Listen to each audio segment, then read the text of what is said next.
Hello everyone and welcome to the Campfire, the one place for all kinds of discussions and talks. With me today we have the most wonderful of all guests, Scarfulhu. Would you gladly introduce yourself?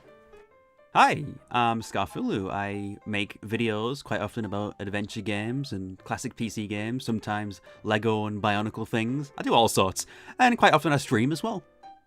Yes, your YouTube. So, you make game reviews.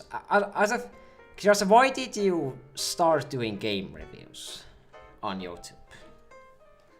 Well, I kind of saw a lot of people doing game reviews, and I thought I could do that. And I at the time I had a Let's Play channel, and Let's Plays you don't really have quite as much editing involved, and I had a sort of craving to do something a little bit more involved, something that would be a little bit more of a complex project.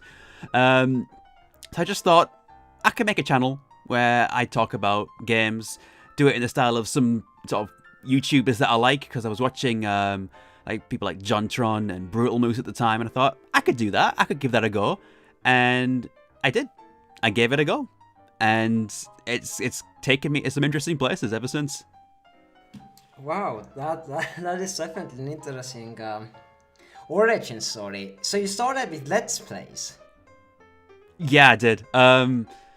Well, it goes back a long way. The first YouTube account I had was kind of just a random dumping ground of videos that I'd made. So there was gameplay videos on there, but also on the first account I did, I also did some Gmod videos. Those old Gmod videos where there'd be silly things happening with characters and it'd be ridiculous. I used to make those. Oh my god, I watched so many of them. Yeah, mine weren't very good, but I did used to make them. When I was, it would have been 2009, so I would have been 12. So I did those for a little bit, and then I made a Let's Play account where I did Let's Plays with a whole bunch of my friends. Quite often did horror games, because they were the whole in thing. Yeah, and that was around 2011, 2012. So I was about 14, 15 when that was going on. And then it was the end of 2012 when I actually started Scarfulhu. So, yeah, I did start with Let's Plays. Well, I not start, but I did sort of do Let's Plays for quite a while, and lots of gameplay videos. It's something I really enjoyed doing, and it's probably why I still do a lot of streams, because I like to do sort of entertainment that's not as involved as well as doing an entertainment that is involved. Because a streamer or Let's Play, you can just kind of get through the gameplay and you've got entertainment there. It's not a difficult thing to make, and it's enjoyable. Yeah, definitely. I definitely understand you there. I think that's why a lot of YouTubers also stream on the side, because it's sometimes really convenient, and it just feels nice to just play a game once in a while. Oh yeah. It actually helps me to get through backlogs as well, because there's so many games where I'm just I need to play that at some point. I need to play that at some point, and I never find that. I never find the time to put an hour or two aside to actually sit down and play it. But with stream, it's I quite often put things up to vote and say, here's a list of games. What do you want me to play? And quite often a game will come through. And I'm like, oh, I've always been meaning to play that, and people want to see me play it. So now I am going to be playing it in this allotted time slot, and it helps me get through. Because I've done quite a few games now that I just probably wouldn't have made the time for before. Yeah, streaming is always a good excuse to get through your backlog of games and play games that you might have not played before. Yeah. But out of curiosity, do you ever how do you decide what game you're going to review specifically? Oh, for reviews, it's kind of tricky, because it's I generally work on what I'm inspired to work on, or if I'm if there's a specific sort of thing coming up where I want to do a video at a specific time. But it's hard for me to decide, honestly. I kind of struggle unless I actually specifically plan ahead, because I'm a bit indecisive with making videos. I think, I could make a video on that, but I don't know, maybe I want to do this one first, but then I think, but I don't want to do that one until I feel like I can nail it right, and I don't think that's the right attitude. I'm trying to sort of get past that. So actually, what I've got at the moment is, what I've got at the moment is like a thing where I've got like 10 videos in advance that I want to work on at some point. Whew, wow. Yeah, it's quite a big sort of list. I don't know how I'm gonna get through it. I've done one video this year so far, which was kind of like a warm-up, and it was kind of also used to promote a stream I was doing.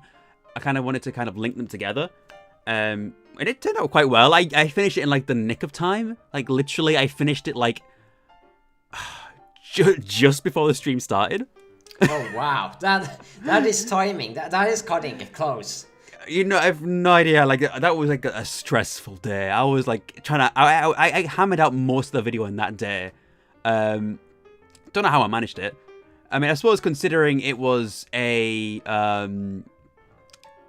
game that was I could use a little bit more general gameplay rather than like specific gameplay. Like I could just go like, I was talking about like a specific thing, and that I could easily find a clip that just in the timeline, throw that in, clip, throw that in, clip, throw that in, and it was really easy to put together compared to like, say, a review of an adventure game where I'm like, okay, I've got to do this bit and then specifically find this line to put here, and it's a longer process for sure. But yeah, I finished it in the nick of time, and I've got 10 more videos that I'm planning. I'm working on one of them, and it's going to be very long. So we'll see how things go in the coming months. Have you ever had like a moment where you have streamed the game and then decided, yeah, this is the game I'm gonna talk about. This is the game I want to make a review on. That has happened a few times, and there's one on the list. Actually, there's a couple on the list that I originally streamed in my first playthrough. Is Kathy Rain there? Is Kathy Rain there? At the moment, no. God damn it. But I could see it coming up at some point. But like I say, I'm booked up well in advance at the moment.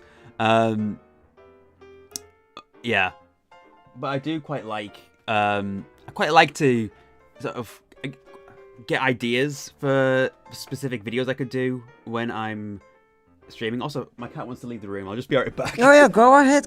You let your cat out. It's fine. Scratching the carpet. Go on. Sorry about that. No, it's absolutely fine. Right. I mean, this isn't a video I've planned yet, but I did do a stream of Harvester recently. You know, infamous adventure game Harvester. Oh yes, that was an amazing stream. I remember when I was like playing it, I was thinking to myself, there is so much I could talk about here. This is such like an interesting game, as morbid and grotesque that it is at times. There's just something about it that's just incredibly interesting, and I at some point I want to do like a full sort of deconstruction of it and really like delve into what makes it tick. And that's what I was thinking while I was actually streaming it. It's not on my list yet, but hopefully at some point in the future that will definitely be there.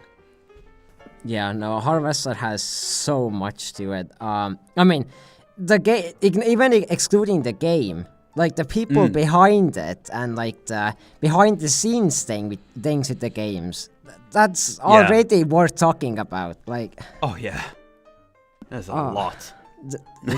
It is definitely an experience of a game, and the stories about it is also amazing.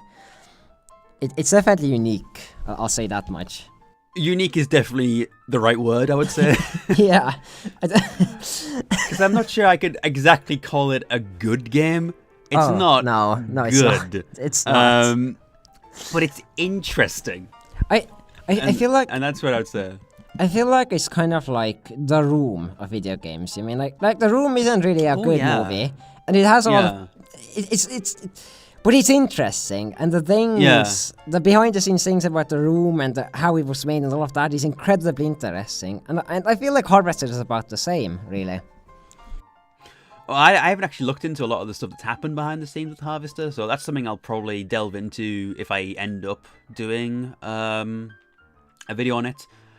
But again, that's far future plans. You know, I've got like yeah, 10 videos in advance, and 5 of them are Monkey Island videos, because of course they are. Essentially, for like my friend Weird FTW, who I'm sure you know already, he did a charity live stream recently, where he basically put in like sort of like goals for different amounts donated, and say if you donate this amount, I'll do this kind of stream. And I said I'll throw my hat into the ring, and say I put myself down for some like milestones as well. So like there were some like little streams like doing a Rock of Ages stream with Weird, that was one of them, and doing the Lego Yoda live build, that was one of the things on there. But the £500 milestone was, and I didn't think we were going to reach this. I was thinking, well, will we reach that? Nah.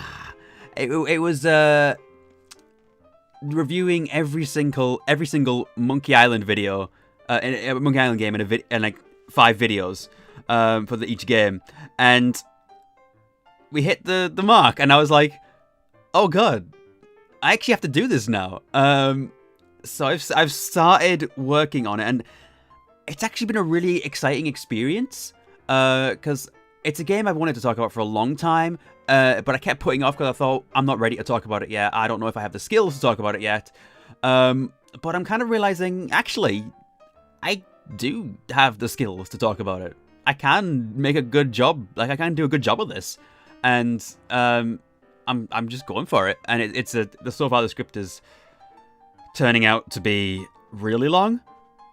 Like, it's longer than anything I've ever done before. And this is the first game. So it's gonna be because I know a lot about Monkey Island 1, and I know I like to I wanted to sort of delve into each individual little part of it and sort of explain where the puzzle comes from, how it like informs how the way the game works and that sort of thing.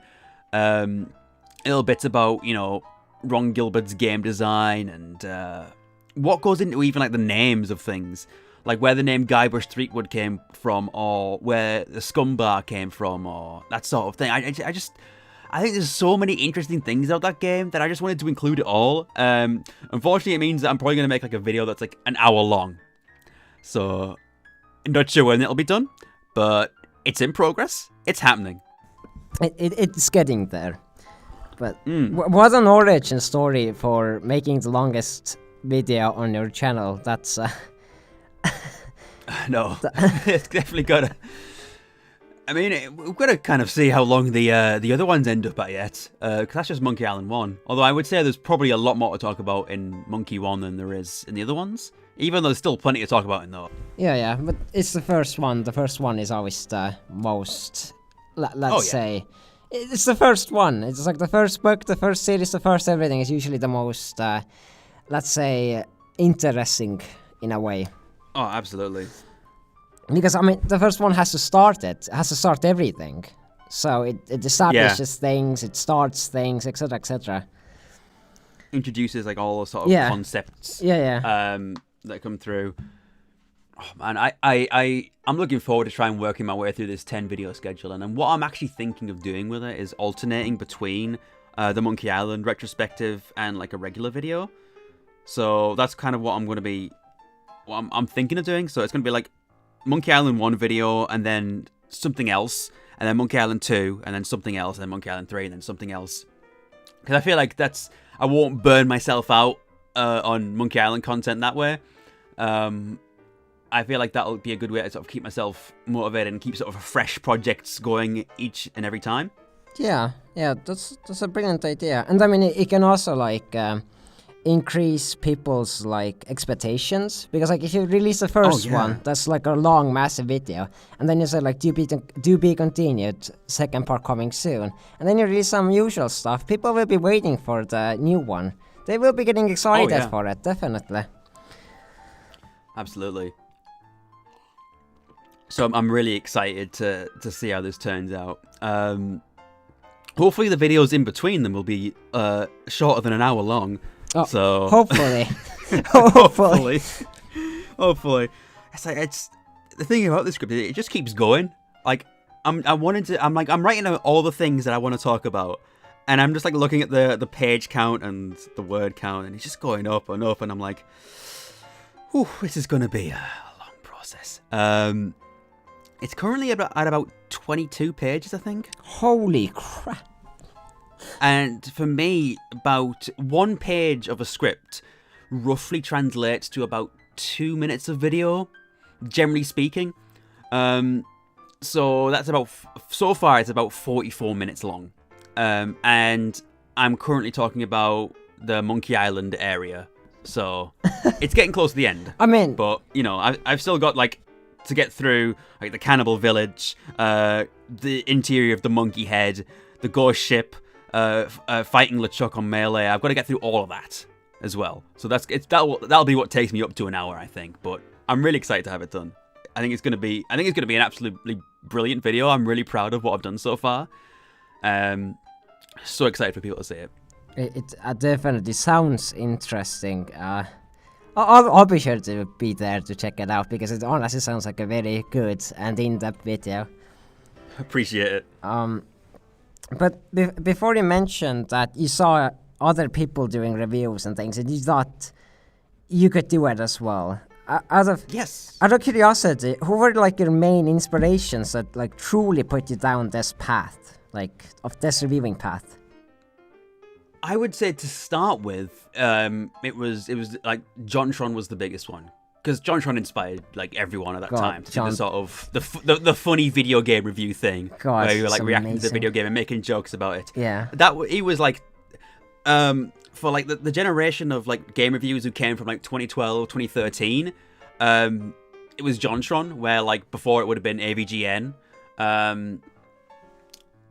So it was like one of the major ones to start with, but I soon discovered like PBG, Brutal Moose. Actually, I discovered before JonTron, which is weird. I remember Brutal Moose being posted to a forum I used to go on quite a bit, and like he would quite often interact with that forum, and that's how I discovered like Brutal Moose's content. And I discovered JonTron's content through Brutal Moose because I remember people saying, "Wow, this is like a little bit like JonTron," and I'm like, "Who is JonTron?" And I looked up JonTron and I was like, I like this guy's stuff. This is funny. And then like, as I realized, this is a whole format. This is a whole thing that could be done. And I was like, I want in on this. And I did. And it worked. So it's yeah, I'm definitely really like sort of happy I made that plunge. Also, I got inspired quite a bit by Kid Icarus because I discovered it. I already started making videos before I discovered Caddy. So I already made my first video, and then I found Caddy's videos. But they were also like, they also give like a new perspective on how to do it. Like discovering more people just made me think, oh, I could do it this way, or I could do it this way. And over time, actually, I've also been inspired by more and more different people as well to kind of make different kinds of content, to try and incorporate my own little ideas and little bits to just kind of make it my own sort of conglomeration of a style. Yeah, I think that's how everyone kind of finds their own way, like by reading. Oh, absolutely. Like, how do you write a book? Well, you read books, you learn from the other authors before you, and then you eventually write something. Exactly. Yeah. Yeah. That's definitely that's quite an amazing story. Like that's one of those stories that should motivate people. Like. You felt like you could do this, you wanted to do this, you thought it might be fun, and you just took the plunge, and it worked out. Yeah, and I think that's what people need to remember. It's like, just do it. Just make things. Yeah. The things you make, like at first, might not be amazing. Mine definitely weren't. My first video wasn't that good at all. Yeah. The audio quality was awful, the script was fine. Editing was a little bit clunky. But my delivery of voice lines and stuff wasn't great. But, you know, it was a first attempt. And you learn things from that. You learn from, like, doing, and people will give you constructive criticism. They'll say, this didn't work for you, but this works for you. Or you need to try and remember to do this. And you kind of, like, gotta...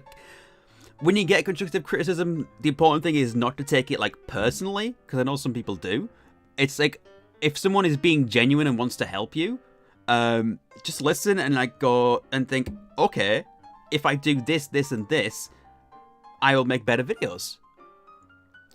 But at the same time, some people aren't always acting in bad faith. You kind of got to look out for which people are trying to help you and which ones are just trying to tear you down. But that's a whole other thing. I mean, constructive criticism, as I see it, if you're a creator, it is always really important. Like, I feel like I have improved a lot since my first video in quite a few ways. And that's purely because people told me what they didn't like, what was wrong, what was bad, what I could have done better. And I listened and experimented and I tried to improve everything, every single other subsequent video. Yeah, that's the way to do it. And actually, that's very much what I did. I was very lucky in my sort of start because, I very quickly befriended Brutal Moose and Kadikarus. But that's back when they were like smaller YouTubers. That was a point in time when they had only like a couple thousand subscribers each. So that was a long time ago, like around the late 2012 time. And I remember sending Brutal Moose my first video, and he gave me a lot of pointers and said, oh, this and that, this is what you can work on. And Caddy especially.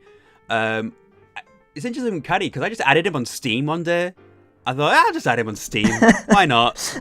And he accepted because, he wasn't like a huge YouTuber at the time, so he was willing to accept. And then I kind of was like, got talking to him. Yeah, I kind of that's how we met. I added him on Steam. That's literally it. And I messaged him and I was like, oh, I love your videos. And I was asking him like what editing software he used and how he made them and stuff. And he was like, oh, do you make videos as well? And I'm like, oh, I do a few Let's Plays. And I also started a review channel recently, and I've uploaded one video. And he was like, oh, cool. Can I see the video? And I was like, yeah, okay. Yeah. My first video. And he was willing to, he asked to see it and gave me a load of pointers and said, if you can improve on all these things by the next video, I'll subscribe to you. God. And that was a huge motivation. I was like, okay, let's really nail this time. Wow. And I made my King's Quest 7 video, and I was really happy with it. I think that video turned out really good at the time. I still think it's pretty decent, the King's Quest 7 one. I saw it. I'm pretty sure I saw that video, and it is good. I can, in fact, vouch for that. Yeah, and I sent it to Carrie, and I was like, okay, this is the second one. What do you think? And he just sent one message back. He said, subscribed. and that was like the day like it all like changed for me, because like I got like he shared the video, I got loads of like positive comments. It was a hugely good feeling. That's amazing. I mean, yeah, I'm realizing a trend with you that for every single origin you have had in every aspect, it's interesting. Every single origin story you have so far told me. How did you end up making the Monkey Island videos? Oh, my friend had a stream and we had a milestone, and I didn't think we would actually reach the milestone, but we did. How did I meet Kadikarus? Oh, I just added him on Steam. Like every story is so interesting. I could tell you about my streaming origins, because I actually used to do live streams before like Twitch was a thing. Do you go ahead? I'm not gonna stop you. Because I discovered point-and-click adventure games in like 2010. I never really grew up with them, but I kind of just stumbled into them. I think it was like it was a Steam sale, and I found the Sam & Max games, and I played Sam & Max 104, which was the free episode, and I played it and I thought, wow, this is great. How come I've never played more adventure games?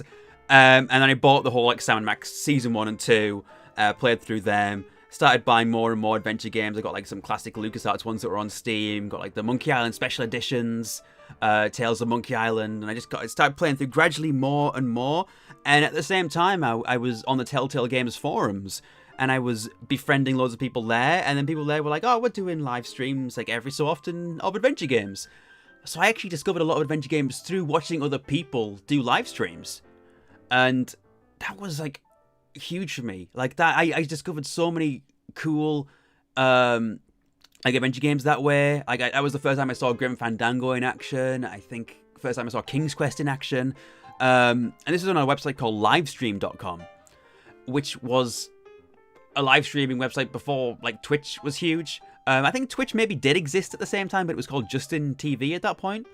But not as many people were using it, and people were using it for like less game things, because it became Twitch when it started to pivot to more game oriented stuff.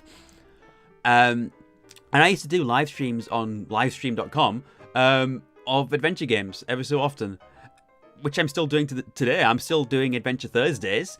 It used to be Adventure Fridays back in the day, but, you know. But yeah, every Friday I would play an adventure game, and that's the first time I ever played Indiana Jones and the Last Crusade, Indiana Jones and the Fate of Atlantis, which I'm going to be streaming again really soon.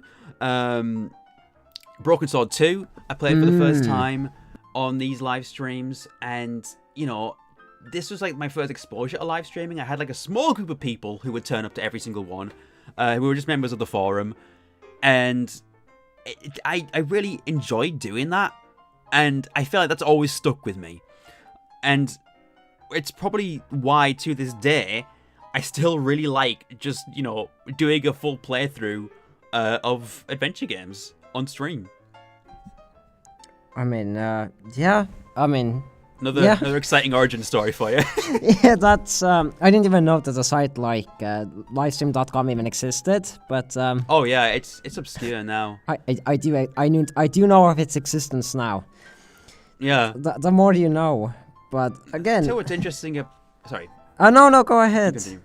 I was going to say, so what's interesting about the group that I was with, there was a guy there who went by the username Monkey Movies, who introduced me to a lot of the sort of Monkey Island games. He's this guy from England, and he actually made his own adventure game. And I remember seeing it in development. You can actually download it off Steam now. It's a game called Absent. I played it. I have in fact played it. Played it? I have played it. Yeah, I used to watch the live streams of the guy who made it, and he used to watch my live streams back in like 2010. It's actually a really good game. I mean, it's great, isn't it? It's on a masterpiece, but it was absolutely wonderful. I absolutely enjoyed every minute of it. I was friends with the guy who made it, like back in the day. What a small world we have. Yeah. Holy hell. Wow. So now we have talked about your YouTube origins, your live streaming origins. Yep. I'm actually curious about one thing that has always bothered me. Actually, not bothered me, but interested me. Okay. I know that the name Scarfulhu comes from Scarf and Cthulhu, but... Yes. How did you come up with that name, and how did you end up making a scarf very iconic to your, let's say, persona character? It's kind of funny. As you do. I'll start with my the sort of origins of my interest in the sort of like Lovecraftian stuff, because that actually comes from a very similar place to all the other stuff.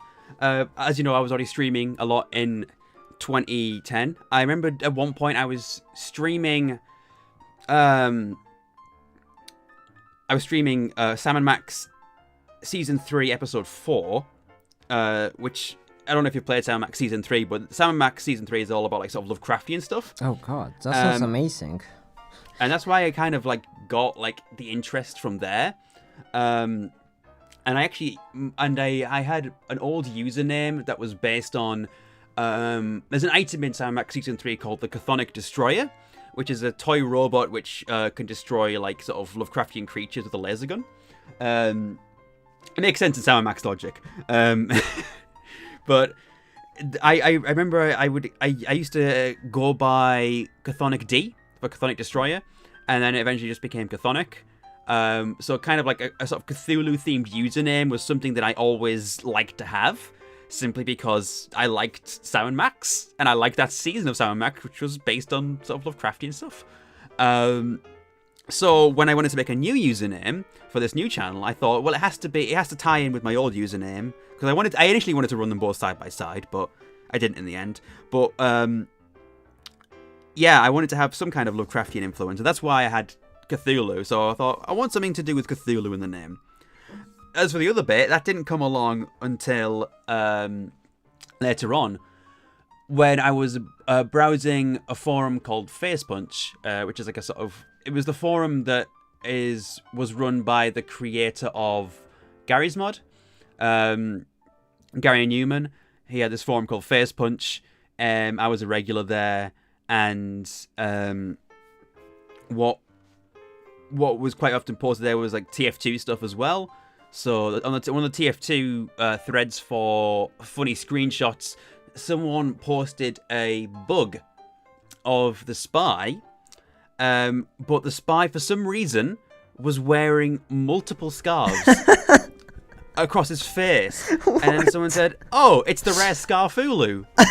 and that name just stuck in my head. And I remember I was walking along in town one day, and it was December, it was cold. I'd actually nearly finished my first video at that point, but I didn't have my username yet. And I was walking through the town, and I thought, I was wearing a scarf because it was cold, and I thought I could just do like a thing where like my costume in video is where I wear a scarf. And I remember that little Scarfulhu bit, and I thought I could use Scarfulhu. Huh. So that's actually where it comes from. That is again a very interesting origin story. This is so much.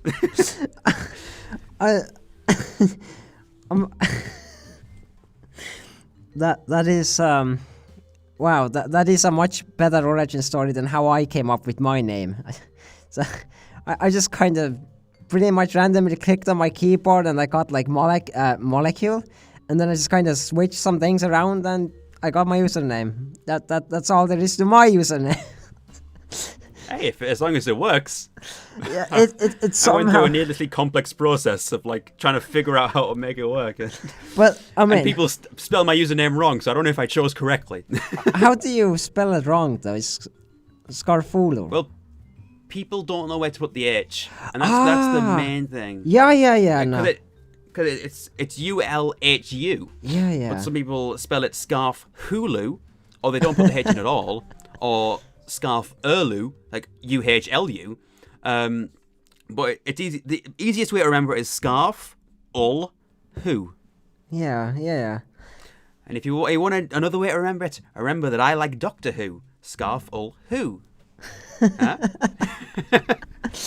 But yeah. I mean, you say it was a complicated process, but at least you have a story to tell. That's true. My story summed up in one sentence. Not necessarily a bad thing. Oh my god. So your first video, your second video, you started. Did you actually like expect to grow as much as it did? And when it did happen, how did you feel? I definitely didn't expect it like at first. I just thought I'll make these videos. Not many people will watch them, but I wanted to try it anyway.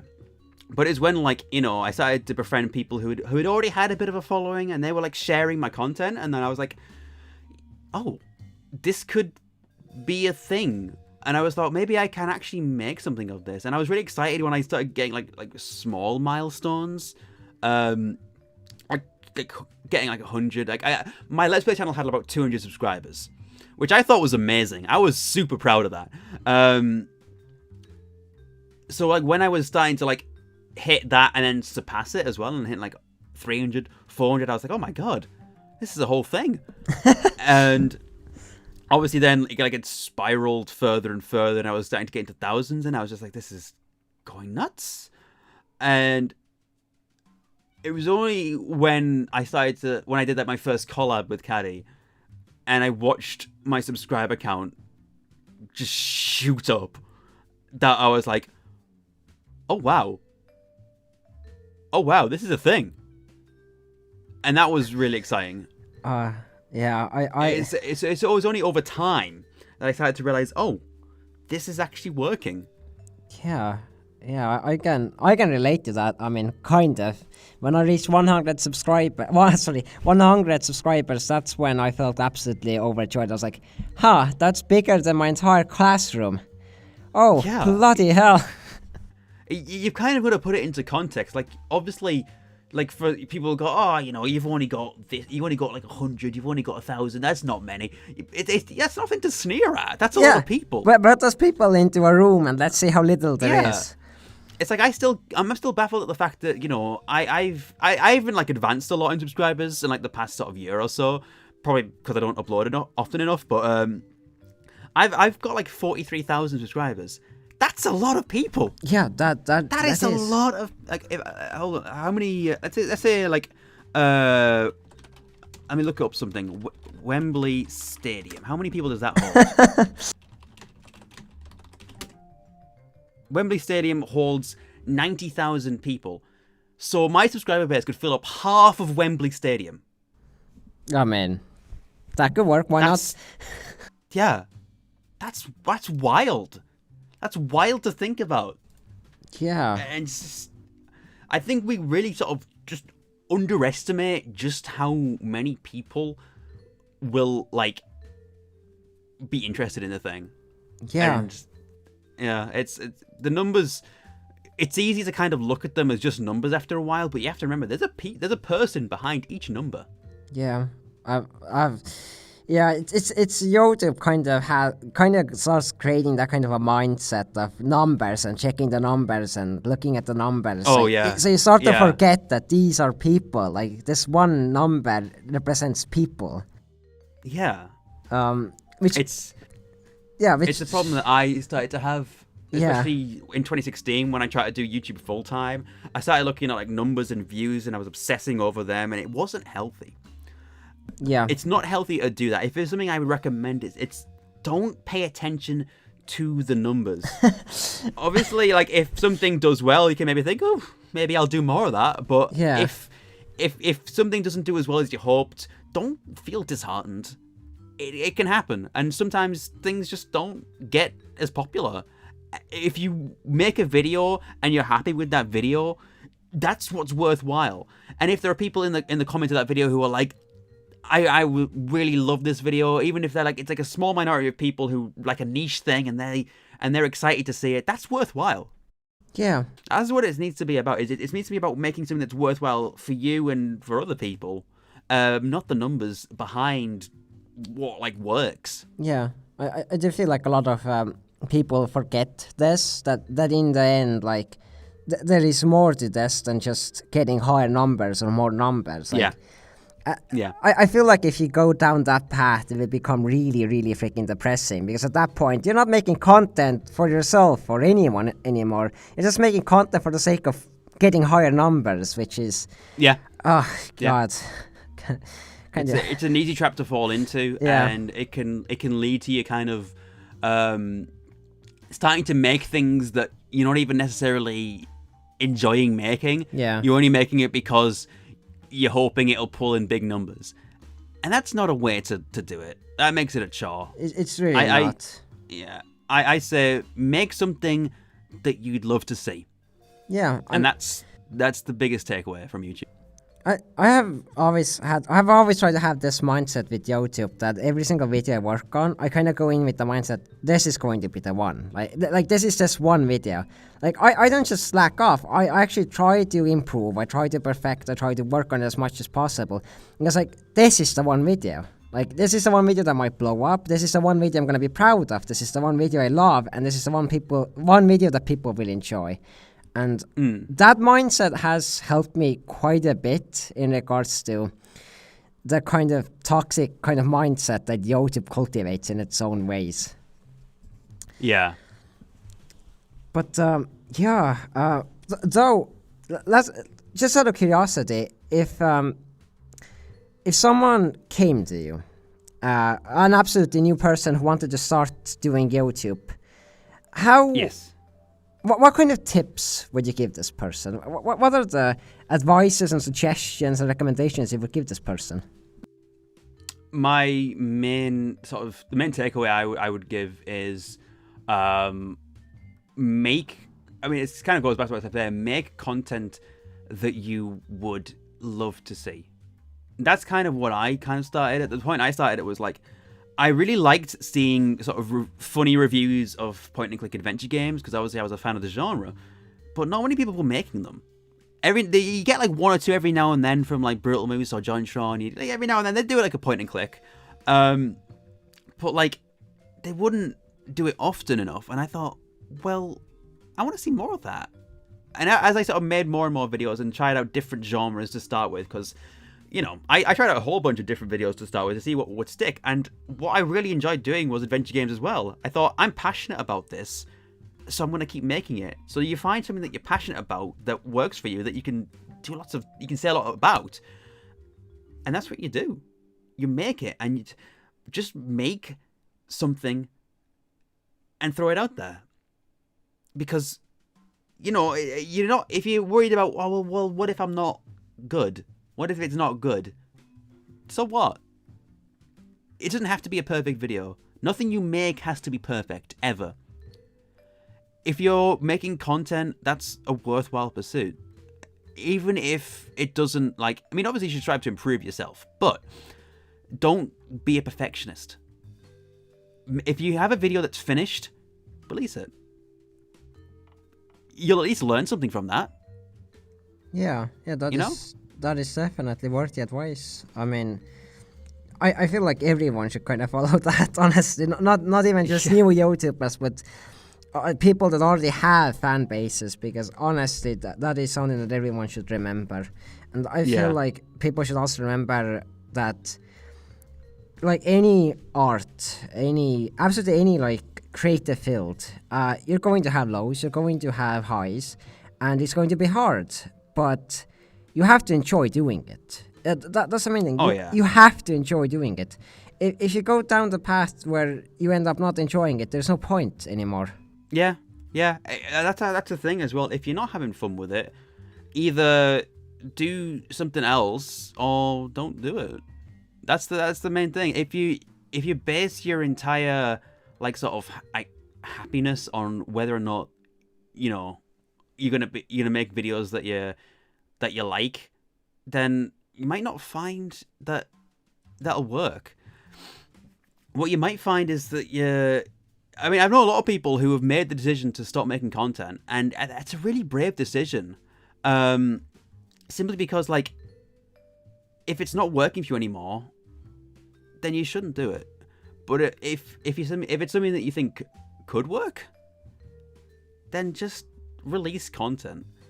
One of my favorite sort of little comic things is it's a picture of this guy who's putting a cake next to another cake. There's this one cake that's really lavish. It looks amazing. Yeah. And it's all little cute decorations on it and everything. And this guy looking at his cake, and his cake's really basic. It's got it looks like a perfectly fine cake, but there's just not a lot to it. Next to the other one, it looks a little bit not as good. And he goes, "Oh man, I wish my cake was as good as that one." And then it cuts to the audience, who see both cakes and go, "Oh boy, 2 cakes!" So that's kind of the point. Yeah, people don't see the difference. They see 2 cakes, so make a cake. Yeah, easily. You can also say that just don't compare yourself to others. Do what you want to do. Yeah, exactly. Oh, absolutely amazing. So normally at this point, I would have asked Twitter for fan questions for you, but I already found a crap ton of them. By surfing through the interwebs and everything, I found an insane amount of questions, all somehow relating to different things about you. Some of them have already answered on accident. But there is a few questions, such as would you ever review a modern game, like a Doom Eternal, for example? I actually mentioned that earlier today.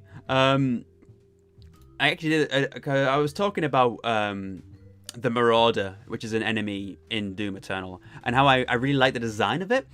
And then I kind of put a casual reply saying, "God, I'd love to do a video about Doom Eternal." So I think that could easily happen. The thing is, I like to review things that I'm inspired by doing. Yeah. I never used to play a lot of modern games simply because I didn't really have the money to pick them up. But now I'm in more of a position to do that. It might start happening a bit more. Doom Eternal is something I'd like to talk about, simply because I think it's a really interesting game with lots of interesting design. And I'm thinking that maybe after I've done the Monkey Island stuff, once I've finished that whole retrospective, maybe I'll look into doing a Doom one. Maybe that's what I'll do after that. Reviewing every single Doom game. There is a lot to talk about in regards to the Doom games. Oh yeah, love those games. But then, out of curiosity, you kind of answered this in a way, but just because I have seen a lot of people being curious about what would you do, what would your content be like right now if you weren't doing game reviews? I mean, you kind of said that it would be Let's Plays, but... If it wasn't game reviews, I mean, I imagine most of it would be probably like gameplay content, but also probably stream highlights. I'd probably still be a streamer, and it'd probably be like stream highlights cut down and edited. It'd probably be more like a sort of Vine source thing, I would imagine, if I wasn't doing reviews. Yeah, that's pretty much what I'd say. Yeah, I mean, yeah, that's fair enough. I'm assuming it's fun, and you seem to love it, so yeah, that makes sense. But now a curious question: would you? How do you select? Like, if someone came up to you and asked to collab with you, how would you decide if you would want to collab with that person or not? Generally speaking, it kind of comes down to, are we friends? Do we know each other? Because like, I quite when like sort of Hidden Block and all that was really popular, there were a lot of people coming to me to like for like collabs, and I'd actually took up quite a few of them, but at the same time, there's some people who were like, I've never met before, and they're like, could we have you on our Let's Play channel to play a game with us? And I'm like, I don't know you. it's like that's not me being mean, but I don't know you. I don't know if we'll get along. Yeah. I want to do more collab stuff, honestly. I feel like I don't do enough. I've always wanted to do one on my own channel, but I've never really actually gotten around to that. It's something I've always been meaning to do. So hopefully it'll happen at some point. I mean, I'm really hoping. Wink, wink, wink, wink, nudge, nudge. Maybe we shall see. Maybe when I finally get round to Kathy Rain, I'll give you a buzz. Oh god, that is one game. Kathy Rain is the first review ever made on my channel. So Kathy Rain has a very soft spot in my heart. Yes, I could tell you were like really into it when I was streaming it and you were in the chat. Yeah. I played Kathy Rain at a very interesting time of my life where things weren't going as good. So that's kind of like myself with Gabriel Knight 1, I would say. Another good game. Thank you for recommending those games to me, because I did play them all. Oh, Gabriel Knight 1. That was like a time in my life when I was kind of like searching for identity, and was going through a bit of a rough spot. Yeah. And those games just became really important to me because of that, and like the emotions behind the game, like really got me. Yeah. And that's why I would say that Gabriel Knight 1's like my favorite, and I'm assuming that's kind of like a similar thing with Kathy Rain for you. Yeah, I did in so many ways kind of relate to Kathy Rain, and like that's the thing with like games that are so story based. If you play those games at the right time, they can really stick with you. And Kathy Rain, I did relate to the game a lot, and the atmosphere, everything about it, it sucked me up into its world, and I kind of fell in love with it, and it's probably the reason why I dared to start doing YouTube again, because I wanted to talk about the game. I really wanted to talk about the game. So I ended up talking about the game. That's the way to do it. If you've got like words that you want to get out there, then it's a good way to kind of just get them down on a page, get them spoken, and put it in a video. Yeah. Even if, it's not like the best thing you've ever made, it doesn't have to be. Just get those words out there. I think that's a good way to do it. Yeah, definitely. No, I have a few point-and-click games that I absolutely adore, and one of them is definitely Kathy Rain. But then there is a few other questions. What's your favorite scarf? Favorite scarf? I I tell you what, my mum made me a scarf recently. Oh my 'cause god. My mum took up loom knitting as a hobby, and she's gotten really good at it. So there's a grey scarf that I've been wearing on my way to work, and it's really warm and nice. So I like that scarf actually. I've also got my original Scarfulhu scarf from like 2013. I've still got that, and I've got the current Scarfulhu scarf, which is the more purpley one, which I've been wearing since the start of season 5 of Scarfulhu. So those are probably in the top 3. Fair enough. Top 3 scarves for Scarfulhu. That's the official list. No other list. It's official. Made it official. Now, there's actually another question. There's actually I find to be quite interesting. So, Scarfulhu, son. What's your top 5 favorite games that you have ever played? Like of any genre? Oh yeah, I think it can be any. Just top 5 favorites in general. Okay, that's tricky. Gabriel Knight 1 would definitely be there. Yeah. I mean, Gabriel Knight 2 is probably there as well, actually. Can I put them? I'll put them in the same spot. Sure. Gabriel Knight 1 and 2. Go ahead. Monkey Island 2. Yeah. I would say would be there. Team Fortress 2, very important game to me. I'm just having a think. Yeah, no, take your time, no rush, don't worry. Oh, yeah, this is a good question. So, Gabriel Knight 1 and 2, Monkey Island 2, Team Fortress 2.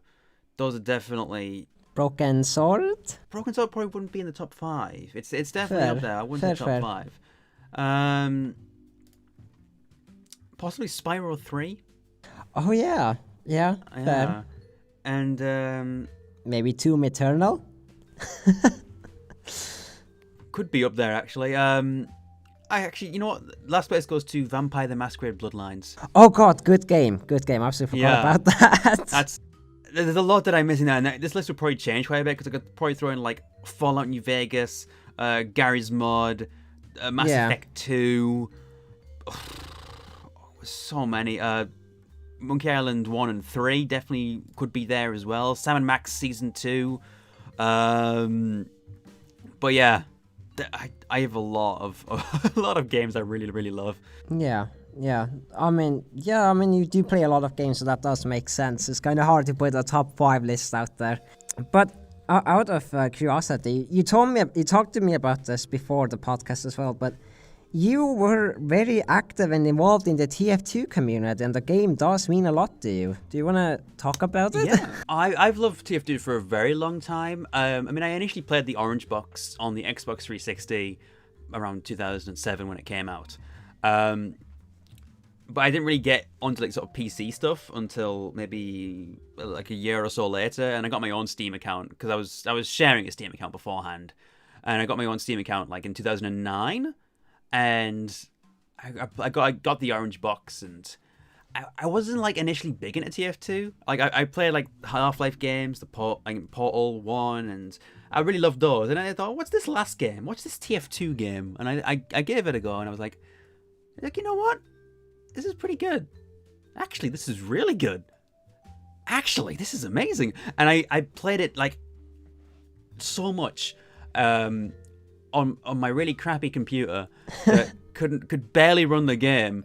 I had to run it like the lowest settings, and like there were like graphical glitches where like you could see through the character's eyes into the model. Holy crap, that's terrifying. And the faces wouldn't animate whenever they spoke. Like the faces were completely stone. So that was how I played TF2 initially.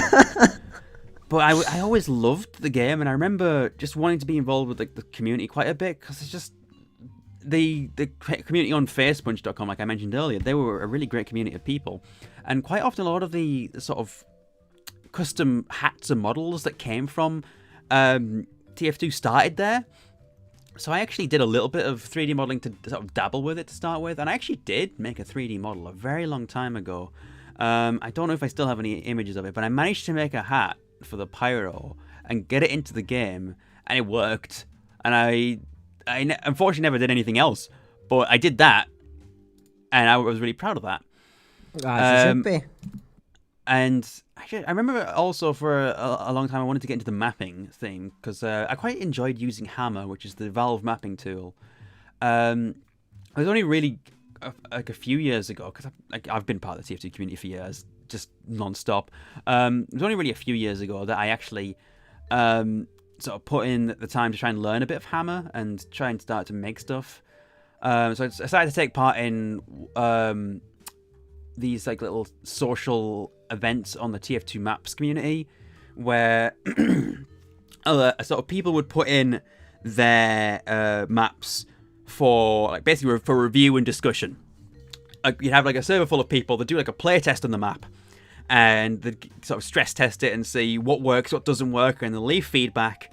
And that helps you to sort of, you know, make sure everything works on the map and improve the balance and that sort of thing. And I quite often took part in those. And I had my own map going for quite a while, which was initially for the jungle contest, because Valve were doing like a sort of, they were saying, we're going to do a jungle update.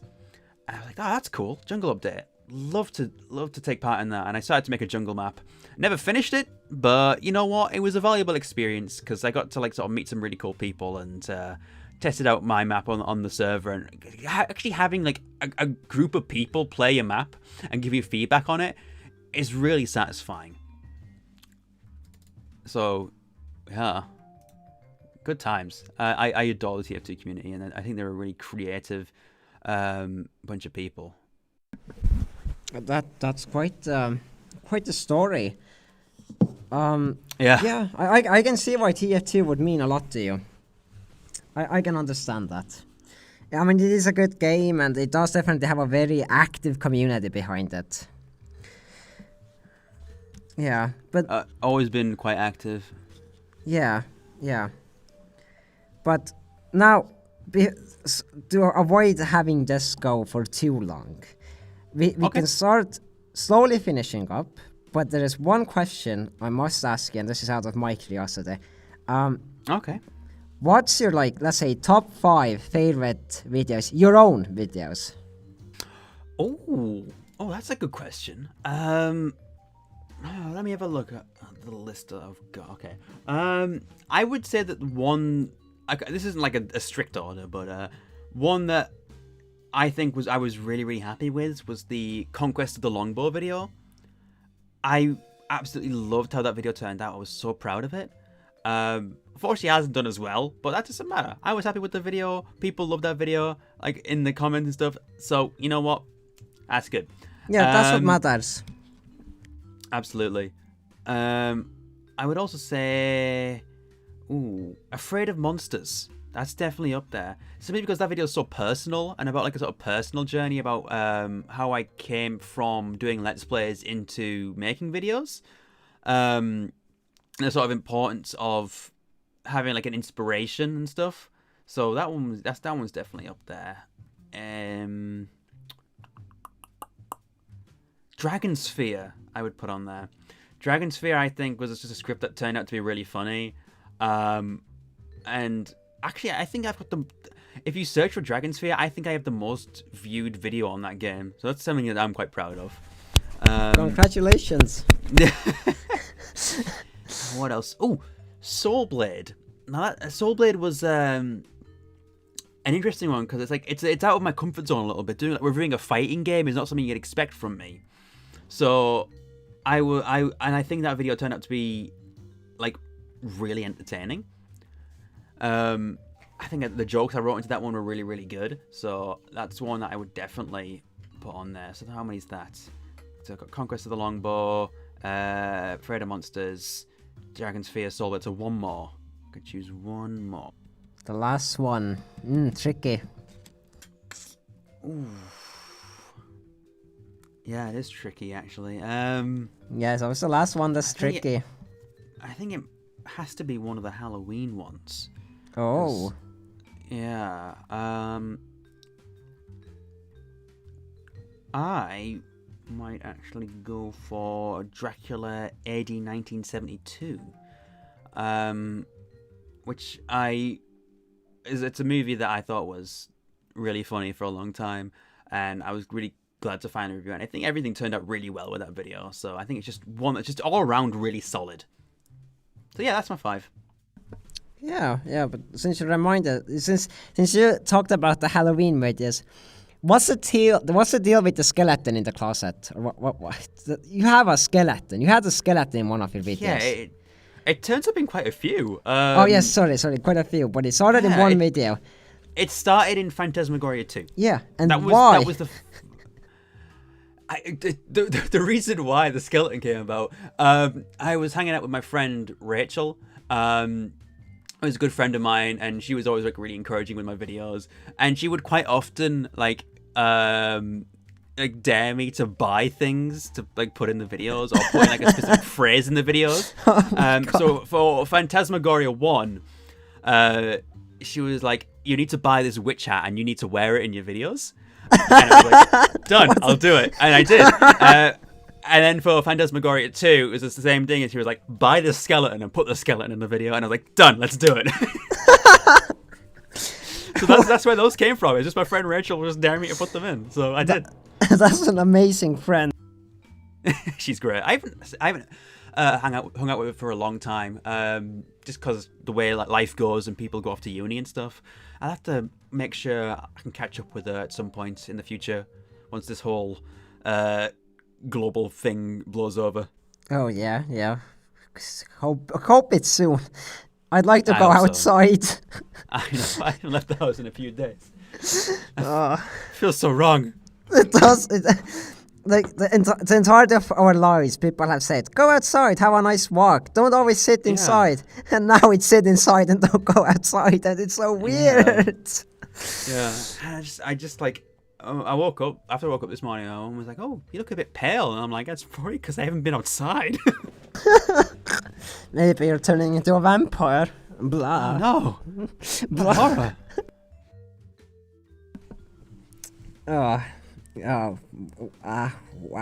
Wow. Again, another very interesting origin story. You just have a bunch of them, don't you? I guess so. I never really thought about it, but I guess I do quite a few. Yeah, you do, and I'm so happy to have asked about all of them.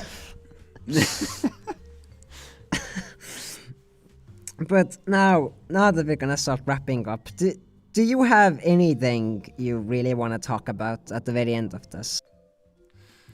I think I've pretty much covered what I want to say. I mean, I wanted to mention my Monkey Island retrospective because I'm really excited about that, but I've talked about that. Yeah. That ended up being a discussion.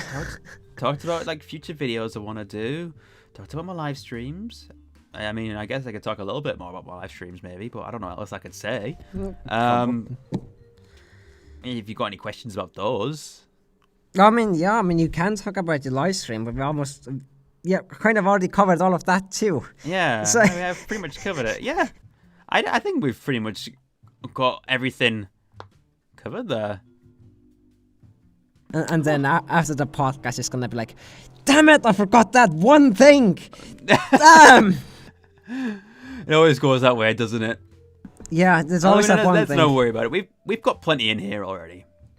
Yeah, we do. But I mean, go ahead, talk about your live streams and upcoming things. You can promote your stuff now if you want. Go ahead. I mean, I guess. I mean, you can find me on YouTube as Scarfulhu.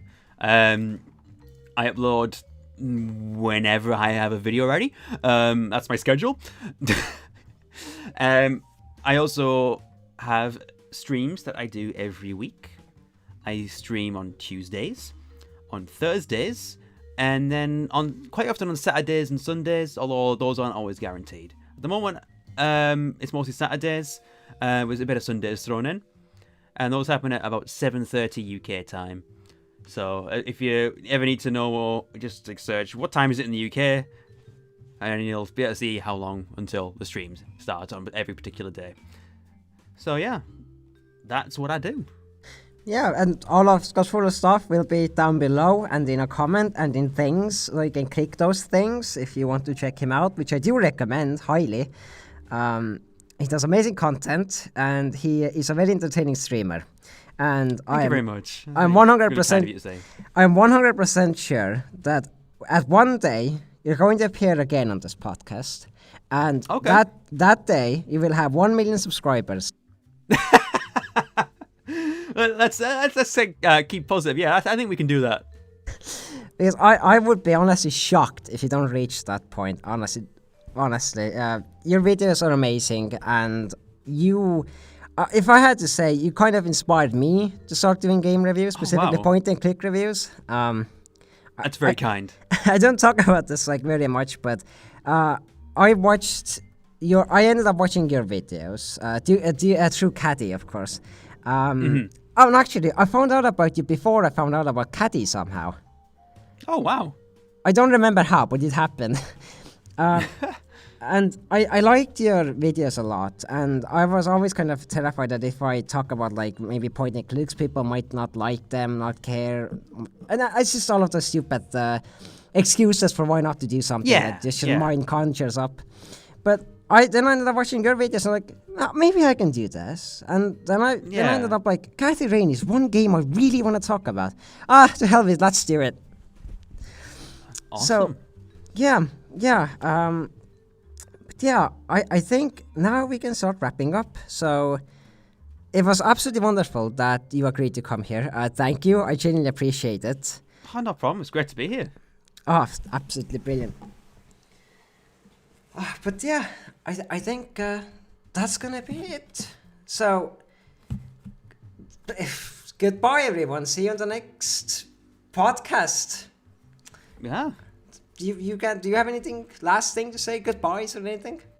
I don't know. Check out this fine fellow's content, I suppose. Thank you, Scar. And well, that's it. Goodbye, everyone. See you next time. Bye. Before we truly end, huge thanks to my only and best Patreon, Crash Dog.